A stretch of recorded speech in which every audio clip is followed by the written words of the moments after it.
Bonjour Edmond Lebrogne. Je vous remercie d'être présent dans notre symposium court pour la préparation euh, des prochaines soirées, du prochain congrès qu'on va faire et des prochains rassemblements au niveau du comité, surtout de direction et du comité scientifique de l'International endovasculaire. On va mettre un sujet très sensible et très à la mode, celui des redevances auprès des cliniciens. On sait qu'il y a beaucoup d'abus de la part des sociétés d'exploitation des cliniques privées, surtout au niveau hospitalier et au niveau privé.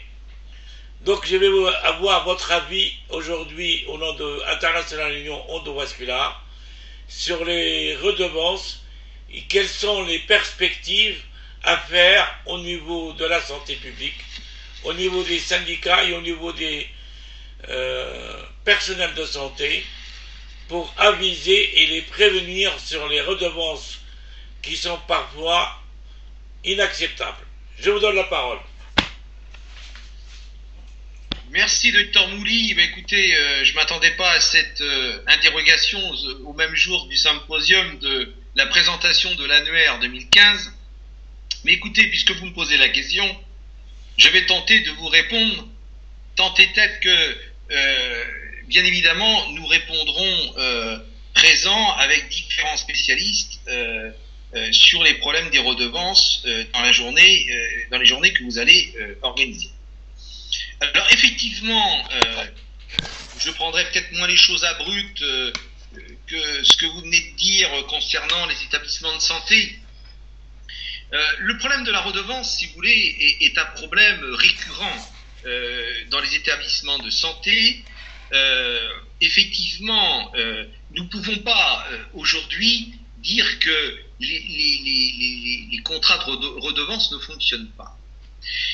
Néanmoins, on peut dire que certains cliniciens sont lésés par moment avec des contrats de redevance et aussi dans un autre cas, des cliniques qui pourraient l'être aussi, mais on est là justement pour poser la vraie problématique. Alors écoutez, le contrat de redevance, la redevance par exemple, notamment, vous m'aviez posé la question dans le domaine qui est votre spécialité. Si vous voulez, à partir du moment où l'établissement de santé, déjà, un établissement de santé, dans les règles sanitaires, au regard de la santé publique, doit s'assurer, avant d'accueillir un clinicien dans un bloc opératoire qui va intervenir, s'assurer qu'il a un statut. Et ce statut, c'est un statut qui est contractuel. Il est signé des parties. C'est-à-dire que dans ce contrat, on a mis en place des modalités qui seront apportées par l'établissement de santé aux cliniciens, notamment le personnel, l'utilisation du matériel technique, les dispositifs médicaux, les administratifs éventuellement, ou autres, ça dépend du domaine d'intervention. Vous allez aussi avoir certains établissements de santé qui pourraient être amenés à autoriser à un clinicien de recevoir du matériel lui appartenant dans l'établissement de santé.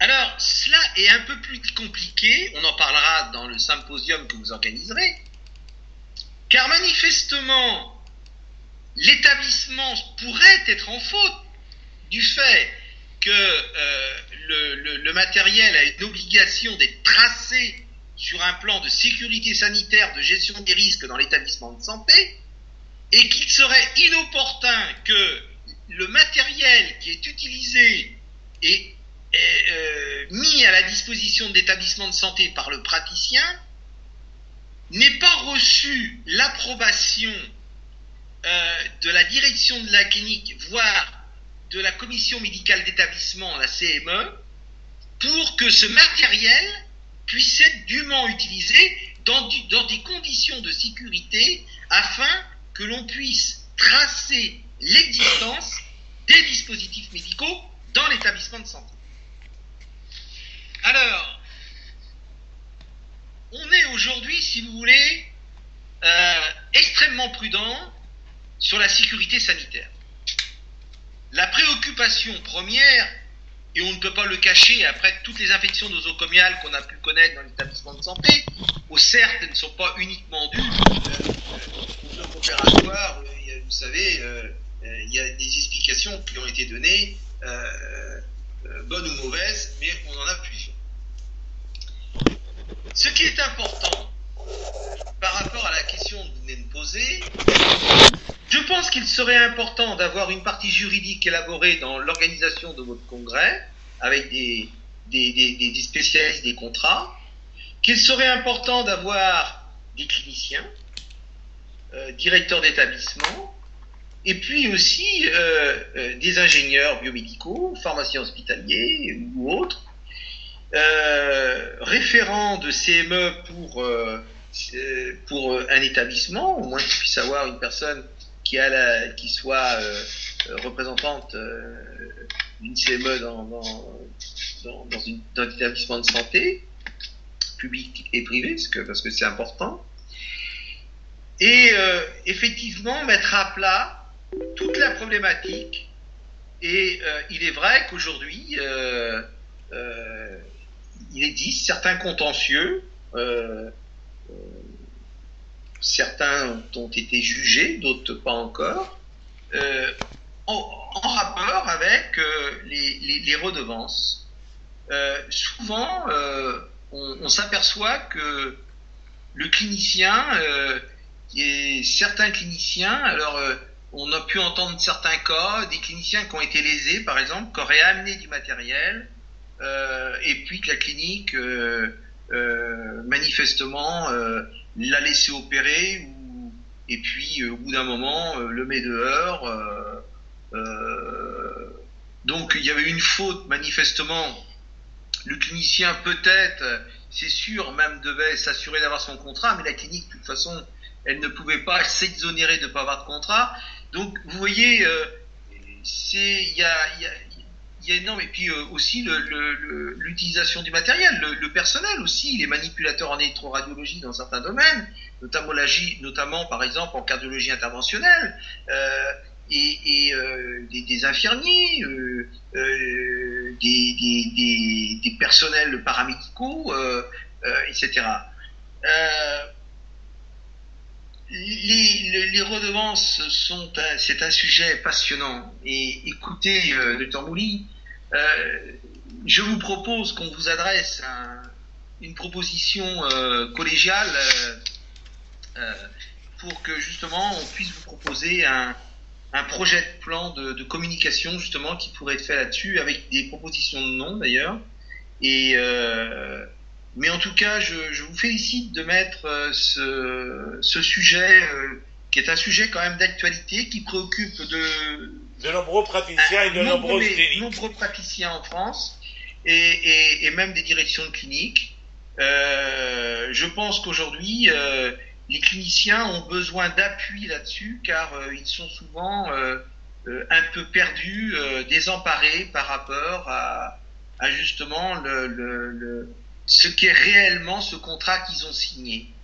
Et écoutez, le fait d'organiser cette manifestation amènera certainement une discussion très enrichissante concernant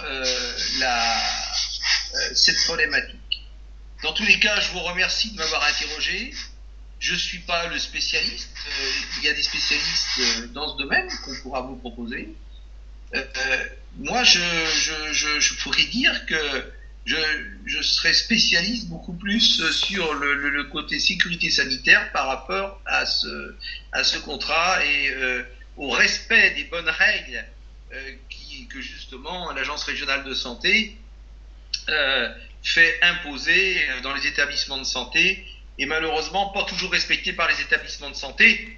Ceci, on peut féliciter le travail difficile des établissements de santé, des directions, mais on a vu malheureusement, ça arrive, des directions qui manifestement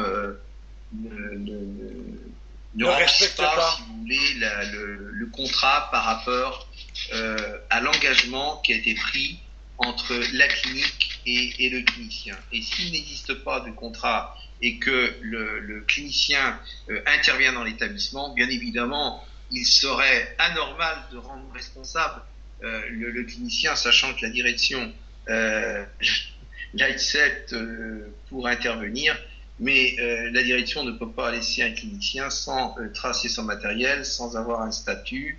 De sécurité, voilà. Et traçabilité de ce qu'il vient de rentrer dans la.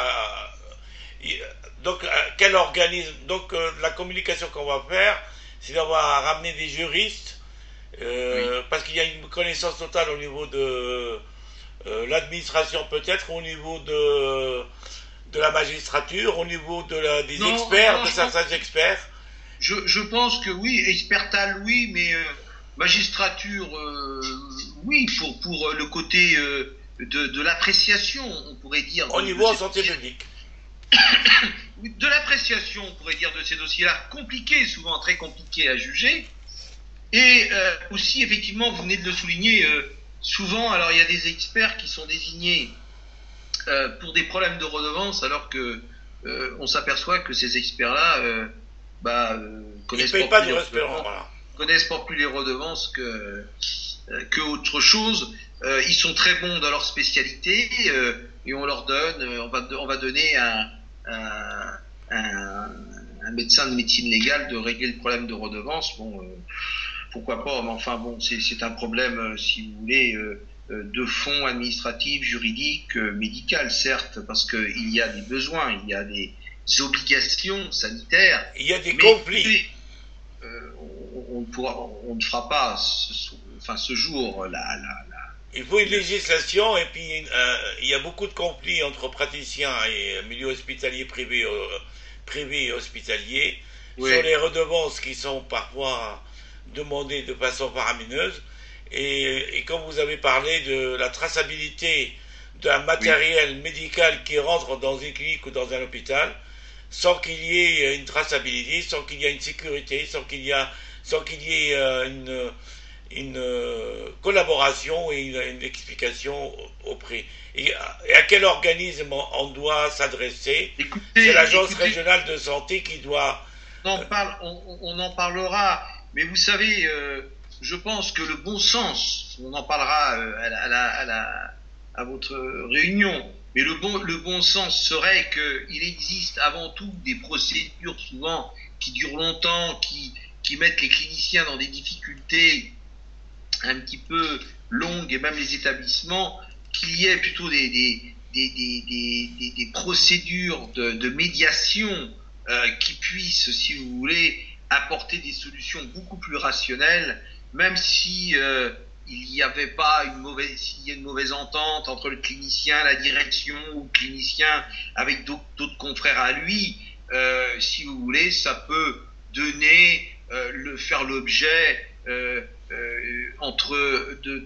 dans un sens de bonne confraternité, de se séparer avec le bon sens, c'est-à-dire que les gens puissent être, je dirais, indemnisés ou quoi que ce soit. Voilà, il y a des. Mais écoutez, on ne peut pas. De toute façon, Edmond Lebrun, on va inviter dans la communication qu'on va faire des experts et des juristes et des magistrats et des gens et surtout de l'Agence régionale de santé qui vont expliquer à beaucoup de personnes sur le problématique de la redevance au niveau des cliniques et au niveau du matériel médical qui rentre dans une clinique sans, sans respect des modalités surtout au niveau de la santé publique, au niveau de la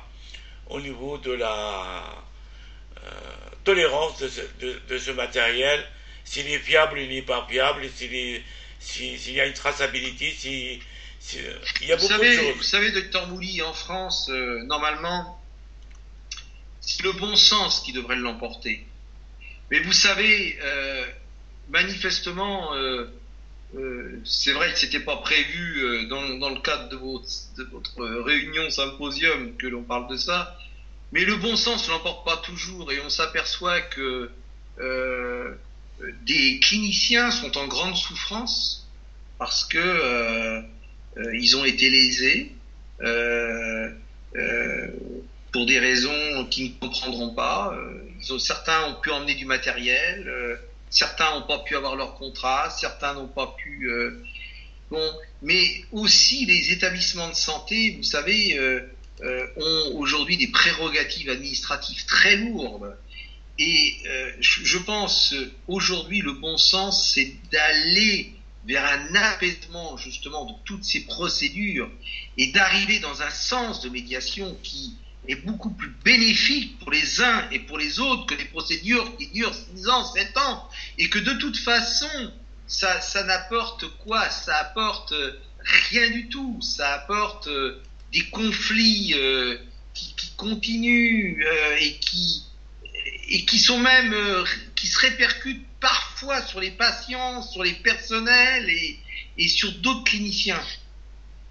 Écoutez, je vous remercie, je me limiterai à ça parce que c'était pas prévu que j'ai à traiter cette question, mais si vous traitez ce point sur un plan de santé publique, de législation sanitaire, de traçabilité, de gestion des risques, de l'aspect médico-légal, etc., et économique, et aussi, vous savez, les directions de clinique, les sièges sont souvent ils font un très gros travail, mais parfois il y a des parfois il y a un profit,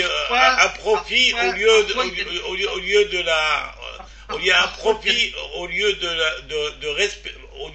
de respecter la sécurité de ces matériels qui rentrent dans une clinique sans aucune contrôle. Alors, oui, mais parfois, vous savez, vous allez avoir des groupes de cliniques les groupes sont très sérieux, ils sont très très bien, et vous allez avoir un directeur ou des directeurs dans quelques cliniques, malheureusement, qui ne font pas leur travail. Et qui ne respectent pas la sécurité des patients. Monsieur Mouly, les gros groupes de cliniques font leur travail. C'est souvent les directeurs dans des petites cliniques, souvent, qui sont obligés de ménager la chèvre et le chou. Et puis, le président de CME, ils sont obligés, on en parlera de tout ça, ils sont obligés dans la communication, de toute façon, il y aura une invitation. Je me limiterai pour l'instant à ça. Et bien évidemment, tout ce que j'ai dit reste dans une discussion tout à fait informelle comme ça, mais non préparée. Non, il faudra qu'il y ait un débat, qu'il y ait des spécialistes, on en parlera dans la communication qu'on va faire. Je vous remercie en tout cas de m'avoir interrogé, mais il s'agit d'un avis tout à fait personnel, mais que je serai prêt, bien évidemment, à partager avec d'autres invités. Merci beaucoup et aux prochaines communications qui va être très sensible sur le redevance et sur le matériel médical qui rentre dans les cliniques. Et je pense qu'on va inviter l'Agence régionale de santé et la Haute Autorité de santé et ainsi que d'autres juristes et des magistrats même pour discuter de ceci. Merci Edmond Le Borgne.